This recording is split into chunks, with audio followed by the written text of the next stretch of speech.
Hi, thanks for joining us and for our next episode of the 5% podcast with your host, me, Bryan Mansell. I'm delighted to be joined by a good friend of mine, but a very, very successful estate agent, Paul Leslie, who operates out of London and has been running his own business very successfully for a number of years.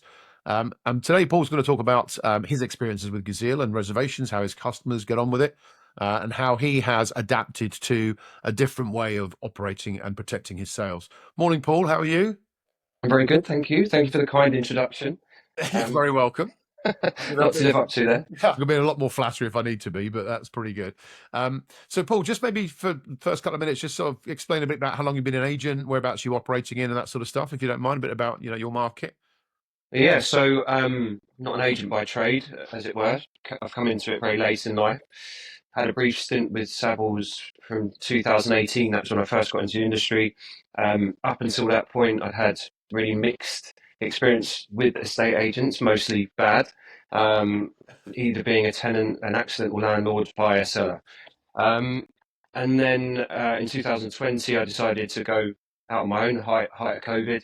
And how I came across Gazeal was I was asking about non-refundable deposits in a Keller Williams group, and somebody mentioned that I should get in touch with you. And then from that point onwards, we've tried to implement it on as many sales or purchases as possible, and we've gradually grown sort of more successful in the delivery and the value proposition of Gazeal. And we're forever fine tuning how we position it. But I think if all of the tools are used, then the reservation agreement piece becomes much easier. Yeah, yeah, that's good. And you've been very successful with this, because you're operating in a market sort of a million plus, that sort of level. It's sort of high end property a lot of the time that you're dealing with where you are. And yeah, so in terms of how you maybe just for the audience's sake, talk us through how you introduce this to your clients and sort of when you do that sort of stuff, and how that comes back. Sure. So as I said, we've evolved this over time. Um, it's probably best to talk about where we're at now rather than kind of how we got there. But Sure.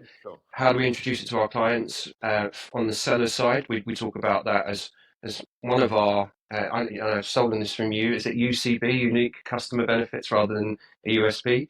So Yeah. we introduce that as we ask that question. Has any other agent talked to you about how you'll protect your sale from offer acceptance through to exchange of contracts? And very rarely has anyone spoken to them about that. So we're introducing them to that element of it at the kind of discovery meeting, I would say.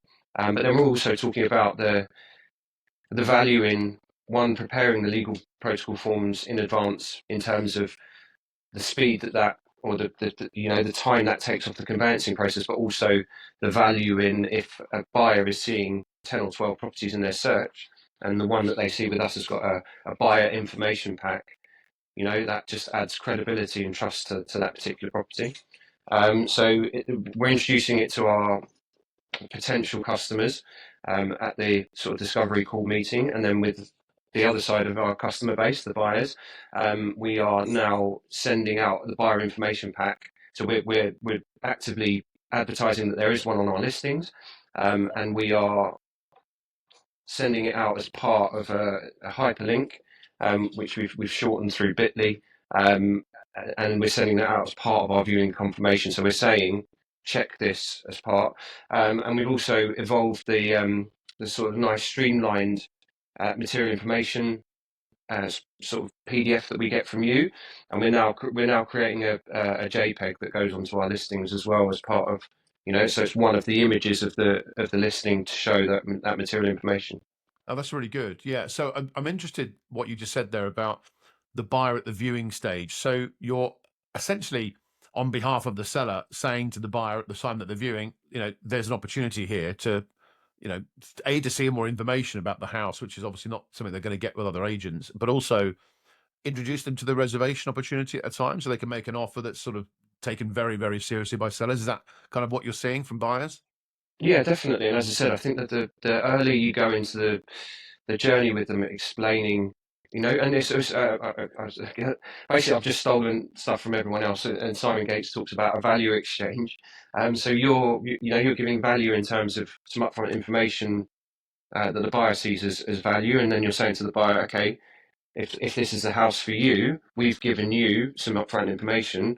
In exchange for that, we're going to ask you to commit to if your offer is the chosen offer. So yeah, go back to that piece that if they then see Gazeal as a benefit, and they're going in and seeing that upfront information, the fridge is being taken, or they can see that the title plan matches the floor plan, then I think it's much easier for them to then say, yes, we'll exchange some value here and we'll go into a reservation agreement.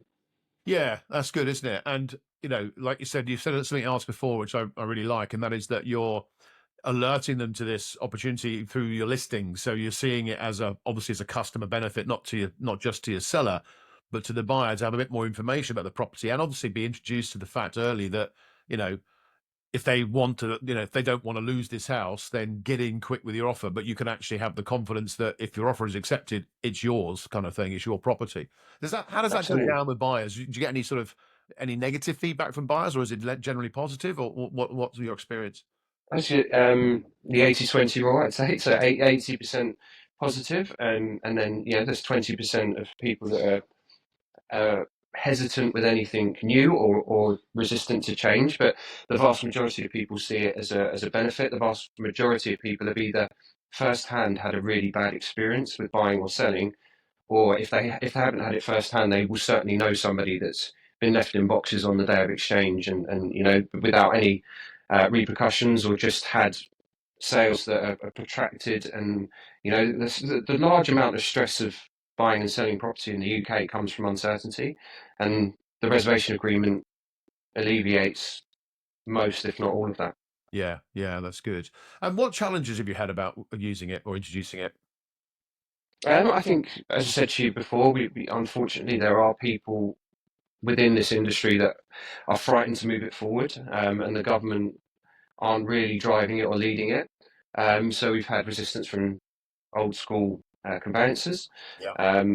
We've had resistance from first time buyers. I think that they look at the mutual financial commitment and automatically default to, what if I have to pay that, when in actual fact, nobody wins if that financial mutual financial, the seller doesn't win if they get some compensation. They want to sell their property. The buyer doesn't win if the seller pays them some compensation. They wanted to buy that property. So I think that challenge, and I think that whilst we have positioned it as an investment to both sides, seller, you're investing in protecting your sale, and buyer, you're investing in protecting your purchase. It is an added cost to the overall move. So sometimes there can be some resistance with that, but there is complete flexibility in terms of how you structure that payment. And from our perspective as well, there's a commercial benefit to us investing in protecting our pipeline. So if it means that we've got to have some skin in the game, and we're firm believers of the reservation agreement, then we're more than happy to contribute towards that cost. Yeah, yeah, yeah, sure. Yeah, you do that, don't you? You actually, you know, I shall rephrase the question. How do you involve yourself in the process of the agreements as a business?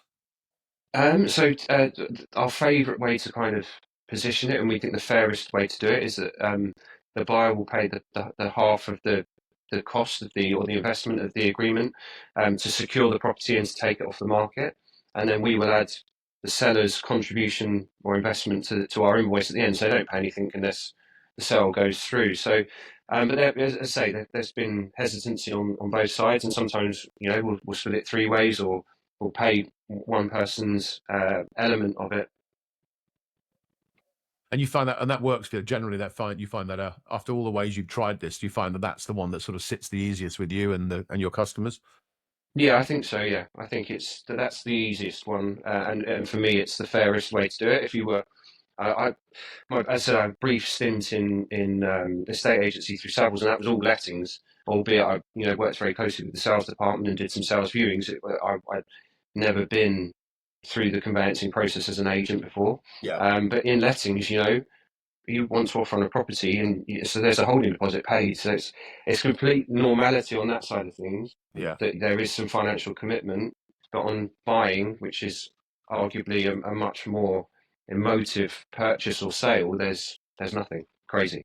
Yeah, it is crazy. You're absolutely right. And so, what advice have you got for estate agents either thinking about working with Gazeal, thinking about introducing agreements, or currently working with Gazeal and not actually being able to get past that first "how do I introduce it" stage? What advice would you give to them?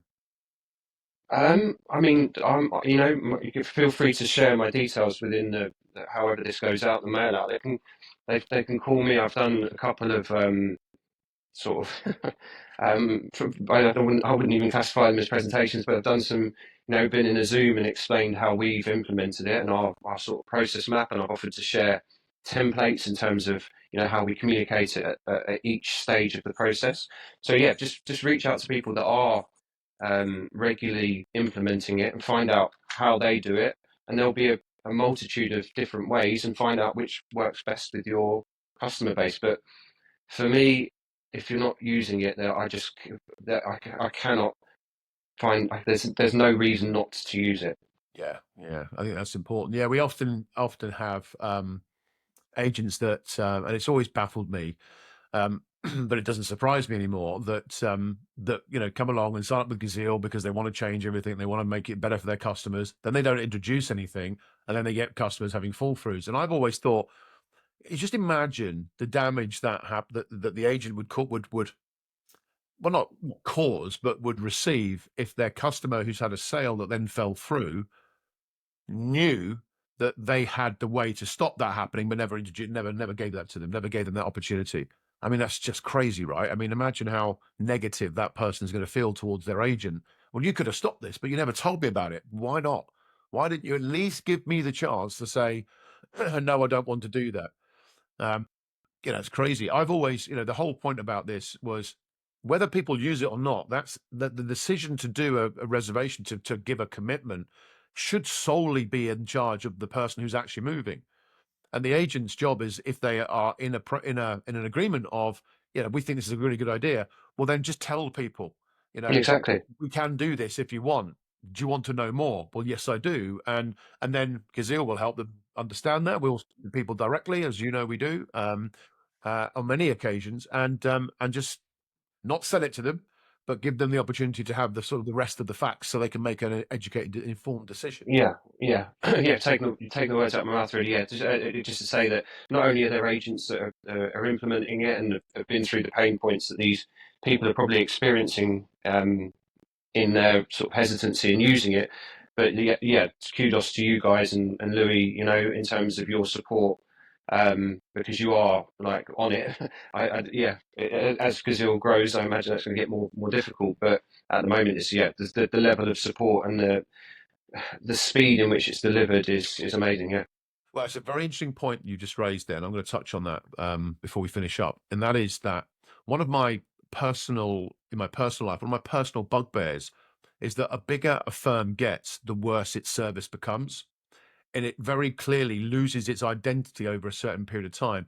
If we see it in a state agency, really good, innovative small business gets purchased by a larger one, and then the larger business folds that successful business into its larger model, and then gradually the what made that little business very successful is eroded as the founder leaves or whatever exits, and then it just goes into the almost the conveyor belt that they're dealing with everything else. One thing that I will fiercely protect is what's made us great, and that is the service that we've given. I do recognize of how, and it took us a while to get it right. We I won't make any other claims that when we started Gazeal, the whole idea was that it was a little piece of technology that the estate agents had on their dashboard that they can press a button and get a reservation out to their clients and do. But then, of course, we then realized that it's not, the world doesn't work like that. People with something of this magnitude, house buying and selling, it's not like shopping on Amazon or doing a bit of online banking. It isn't something that can just be purely automated. It needs to have human element to involve it. And what I realized very early on is what Gazeal does. What the important part is the human connections, like the estate agent has. Because this is a very, as you said before, a very emotional process, and it's linked always to something going on in someone's life. And I've always wanted to make sure that we presented ourselves as people that do actually genuinely care. Like you said, we don't want people paying compensation. That's not a win. No. That's a fucking disaster, because it means the Yeah. sales collapse, and that's what we're trying to stop happening. So having that human connection, I think, is really important, and it's something that I think a state agency needs to remember. The agency as an industry has gone from, when I started, a really great model of human interaction. We someone would come into your office or Yeah, yeah, yeah. say, "Oh, can you come and get my house to market or value my house?" And you go physically and see it, and then you chat to them, and you come back, and you'd be all excited about this house, and then you pick up the phone and you ring buyers and you talk to them about it, you know, and that for me shouldn't ever change. I mean, apart from coming into the office, not part obviously, because there's better ways of doing that now. But we still interact with people physically and seeing their house and listing it. We come back to the op to the our business, and then we send. I heard this the other day when I was talking to an agency. Oh yeah, what we do is we've mailed it out. We've spoken to everybody. When you say you've spoken to people, emailing 600 people details of a property is not speaking to people.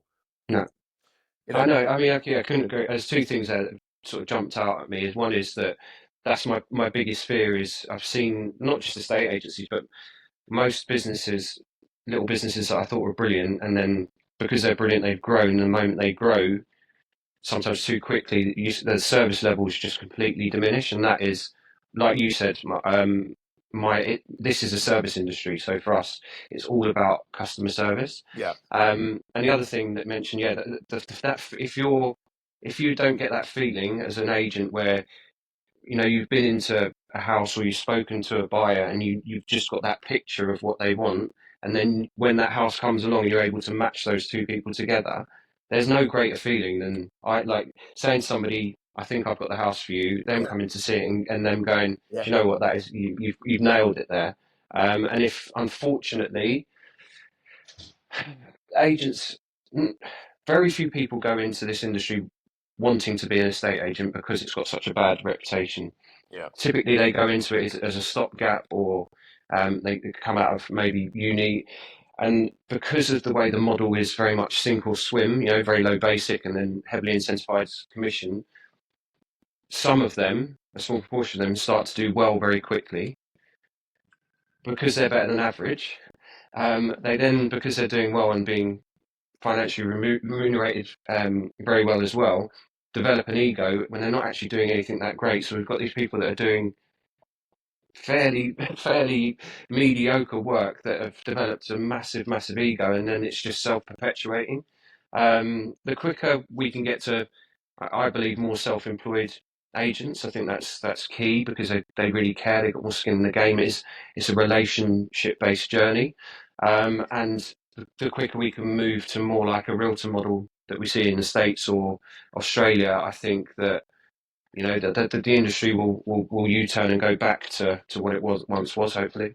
Yeah, I really hope that. I mean, I have the privilege of working with people like you and a fair number of agents now across the country. And one of the things that I really enjoy is my time talking to those people because they share the same type of attitude, which is this is a contact sport, and actually the thing that the word that sits above everything at Gazeal in terms of how we operate as a business with our agents, but also the clients of our agents is with respect. That's the key thing.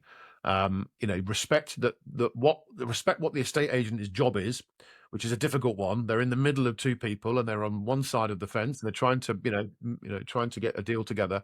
But more importantly, respect why the customers of our estate agents are actually moving in the first place.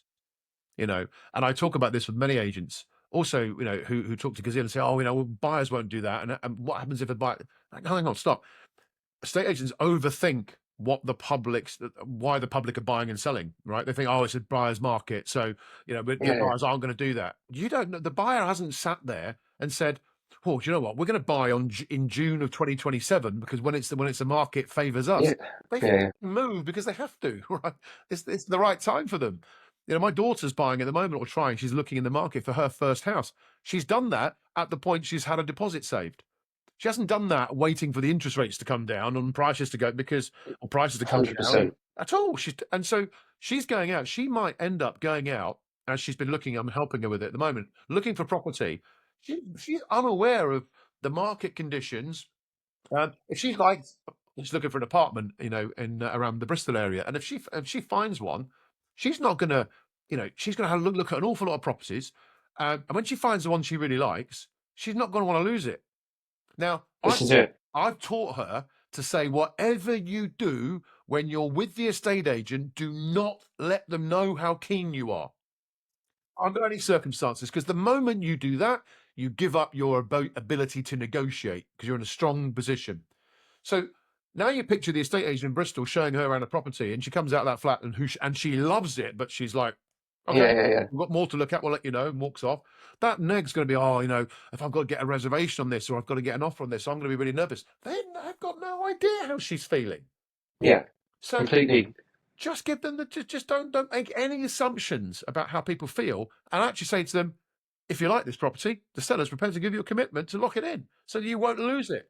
Now, if then it's my decision as a buyer to say, well, I do like this flat. That's really good news. Let's make a committed offer. And then I get the feeling almost like I've exchanged when that agreement is signed, knowing that that property is pretty much mine, which is, why would We you talk not want about to it a talk about lot. that? That's my point. Why would you not want to? Yeah, we. I mean, like you say, I didn't realise until I got into it how stressful estate agency is because, um, I'd long wanted to get into it, and I've had the typical misconception is that you put a property on Rightmove and you just wait for the phone to ring, and then Yeah. it just looks after itself. There is a lot more to it than that, and it is stressful being in the middle of two people that sometimes are looking at the beach ball from a different side and are insistent it's one colour and the other saying it's different.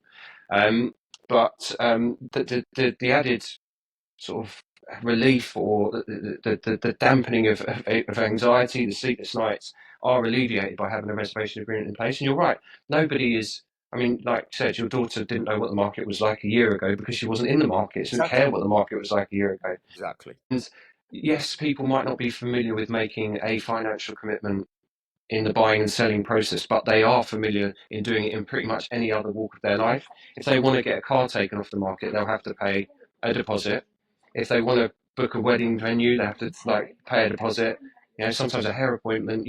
Anything is bad. I booked a table for the lads to go and watch the football, and I had to pay a deposit if I didn't show up. So in any other walk of life, you are expected to make a financial commitment. Yeah, but also in any other walk of life, you are absolutely right. But I would add to that in any other walk of life, if you once you've made that commitment and then you decide you don't want to do it, you know, then you accept the fact that the decision not to do it is 100%. going to say goodbye to the money that you Yeah, put down or whatever. So it is completely. no different in that respect. It's always your decision.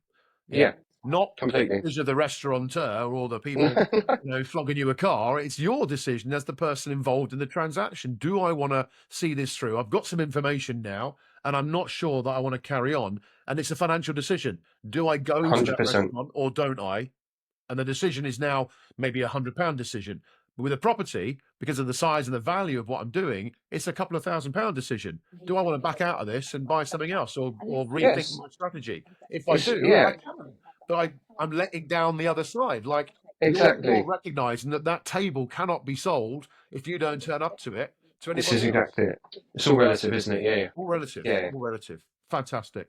Okay, mate. Look, we'll leave it there. Thank you so much for your time. It's No, always a thank you. pleasure speaking to you. Just before we go, Yeah. any final words of wisdom for estate agents that are watching this? And we've had quite a lot of people watching the podcast so far, and that's building. The audience is building. Any advice for them about how to engage with Gazeal or how to get started with Gazeal if they've got it and are not using it? I think just be honest. Like if you think it's a really great idea, but you are scared of or hesitant about how you implement it, talk to Louis. As I say, I'm happy for people to reach out to me, and I am warts and all. I'll tell them that that we've failed, and that we've not been able to explain the value. We've failed more times than we've got it right, but we've got to a point by making those mistakes that we are able to, one, articulate our belief in it, and two, explain the value in it. So yeah, just be honest. And I go back to that whole ego thing.